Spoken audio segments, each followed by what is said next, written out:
Gem gyfartal heno yn Gonas Ci hiw, ti'n apus? Ond o tad, ti'n meddwl, ddod i'r pencampwyr i ffwrdd o catra a gael gêm gyfartal, mae rhaid ni bod yn llwyddiannus bron iawn, yn ei teimlo, efo fainc ifanc hefyd, so ie, andros hapus ar y ffordd mae wedi gweithio allan heddiw. A nes ti setio'r tîm i fyny y wahanol heno, i di esbonio hynna ac yr reswm pam?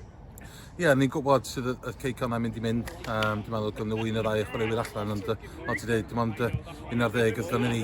Ond y siap yddo i counter-attack iddyn nhw, a rhoi boes mawr i ennill ail bel a pethau yna. A wedyn ei fyny nhw ac Danny Gosip i gael ail bel i fyny, ac heddiw mae wedi gweithio. Nath o gweithio yn dda, swn i'n dweud. Reit, athyn ni fyny un dim, dipyn o golgyn dar yn dweud. Oed, ti'n meddwl, dyna beth ni wedi, fo Rob wedi cael bob ochr o'i un o'i sitters nhw i gael y bel a'i pasio o gwmpas. Dyna beth ni'n Eliot, ti'n meddwl, falle dar yn disgwyl i'r ail, oedd hwnna'n fwy haws, ond ar ei troi chwyth ac ti'n meddwl, wrth hwnna falle di newid y gêm, ond dydy amddiffyn dda heddiw o'r blaen. Ti'n meddwl, mae Cai wedi gwneud y lein yn dda, wedyn tu ôl y fod ni wedi cael y siap, mae wedi rhoi lot o beli yn cwrs ni heddiw, a mae boes di amddiffyn yn ffantastig heddiw. Wedyn athyn ni fewn un dim ar blaen hanner amser, a mi nath Nomad chwarae dda dechrau yr ail hanner do. Nathon ni sefyll off dim bach gormod? Wel, falle, ti'n meddwl, ar ni gweld y groesau yn dod i fewn, y cwbs dim bach o fflat, a wedyn ni ddim dilyn y bel gyd y ffordd allan ac yna ddim mynd i fewn. A wedyn deflection, ti'n meddwl, pethau crwl yn digwydd mewn pel droed, a wedyn ti'n dechrau meddwl gweithio, ti'n meddwl, ni colli game cutter ar ôl bod, ti'n meddwl, yn neud yn dda yn ebyn ceic hwnna, ond so mae wedi gweld y gêm allan, so mae hwnna'n y credit i gyd a bechgyn, ti'n meddwl, mae boys lawr yma neu Fish a ti'n meddwl, Kev, a Rhys a Pixie ar gweithio galed ar ochr a fi dal fyny fama. Ac na, mae rhaid nhw cymryd lot o clod, mae pawb wedi gweithio'n galed heddiw, ond fel ti'n dweud, un pwynt bwysig, dwi'n meddwl bod ni wedi cymryd pedwar cyn y pedwar gêm cyntaf, ddim yn meddwl bod ni wedi dod yn erbyn hein, ond ie, ti'n meddwl, dal at ti rwan.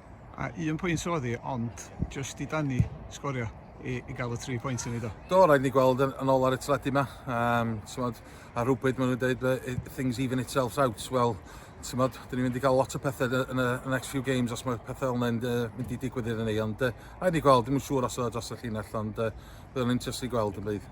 A mae'n deadline day heddiw o transfer. Gyd ti'n newyddion os yna hwnnw dod i fewn? Oes, mae gen i rai yn dod i fewn. Mae Bobby yn dod i fewn, Bobby Beaumont, yn ei chwarae pre-season iddyn ni. Ac dyn ni wedi seinio Bailey fewn o Ceycom o Saint Newydd.